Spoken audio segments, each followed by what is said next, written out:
খেয়াল করে দেখবেন আমাদের খেয়াল করে দেখবেন আমাদের জীবনের সঙ্গে নির্বাচনের অনেক মিল আছে। জীবনসঙ্গী নির্বাচন নিয়ে আমাদের কত বাহাস। জীবনসঙ্গীকে নির্বাচন করতে ভোট আয়োজন করতে হয় না, কিন্তু প্রার্থী হিসেবে যাকে পছন্দ করবেন তার কিন্তু কিছু গুণ থাকা প্রয়োজন। হুজুকে জীবনসঙ্গী নির্বাচন করলে ভবিষ্যতে জীবনে কাঙ্ক্ষিত সুখ বিরহে পরিণত হওয়ার ঝুঁকি থাকে। যার সঙ্গে প্রেম করবেন, যার সঙ্গে দাম্পত্য জীবন কাটাবেন, তাকে কিভাবে বাছাই করবেন, এক পথে চলতে চাইলে নির্দিষ্ট কিছু বিষয় মাথা রাখাই প্রয়োজন। হুট করে বিয়ের মতো বড় সিদ্ধান্ত নেওয়ার আগে জীবনসঙ্গীর কিছু বিষয় খেয়াল রাখা প্রয়োজন।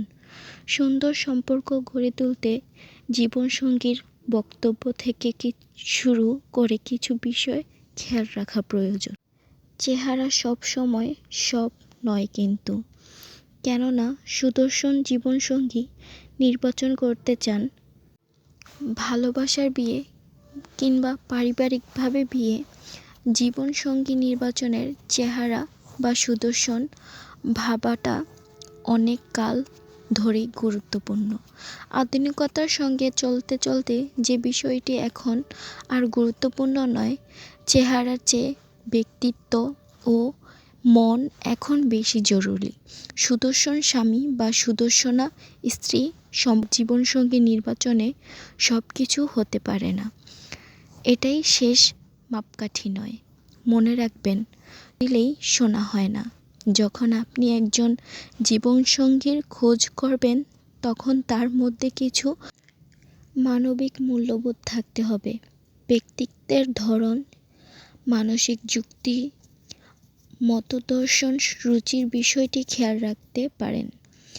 বিচক্ষণ জীবনসঙ্গী খুঁজতে চেষ্টা করুন, যিনি সহানুভূতিশীল, সামাজিক, ধৈর্যশীল, আপনার কথা মনোযোগ দিয়ে শুনতে চায় এমন জীবনসঙ্গীর খোঁজ করতে পারেন।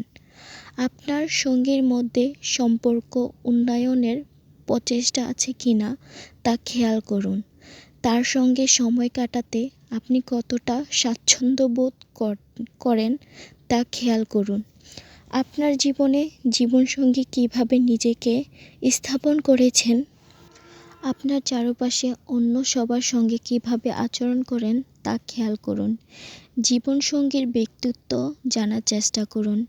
আপনাকে দেখার জন্য নয়, সাধারণভাবে যিনি কেমন তা বুঝুন।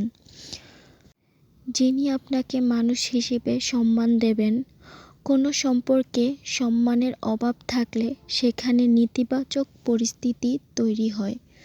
মানবিকতা একজন মানুষের শিক্ষা ও বেড়ে ওঠার মাধ্যমেই তৈরি হয়। জীবনসঙ্গী বাছাইয়ের ক্ষেত্রে ভালো লাগার পাশাপাশি সঙ্গীর ব্যক্তিত্ব ও তার মানবিক দিক সম্পর্কে আপনার জানতে হবে।